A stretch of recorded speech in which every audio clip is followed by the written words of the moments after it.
When you say the National Organization for Men Against Sexism, are you saying that you're trying to help men overcome women attacking them and taking advantage of them? And there are a lot of women who are in a high position now, and they intimidate men sexually, they take advantage. Are you trying to stop the women from doing that to men?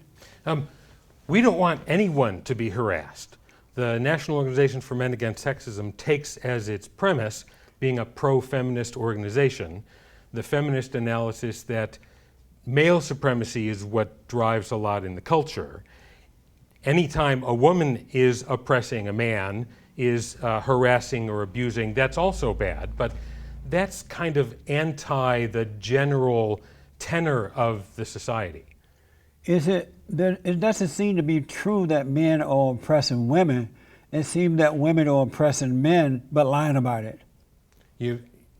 I'm thinking in particular of the case that's in the news right now with the sexual harassment of some of our A-list celebrity actresses by Harvey Weinstein, right. Yeah. And that feels very much like a pattern. Our own president has bragged about grabbing women in ways that I find entirely inappropriate. With the Hollywood elites, the women were trying to climb the ladder to success, and they felt like Weinstein could give them that opportunity to take them there, right? And so many of them seem to have allowed it to happen by not saying anything right then and there because they had an agenda. Would you agree to that? I don't think I would phrase it that way. Why not? Because I think that the women in those situations have no alternative, given that those who did say no ended up being punished or harassed. But you always have an alternative to say no or to walk away, or if something happens when you say no, you can sue them, or there are other ways out. So they could have said no and walked away from it.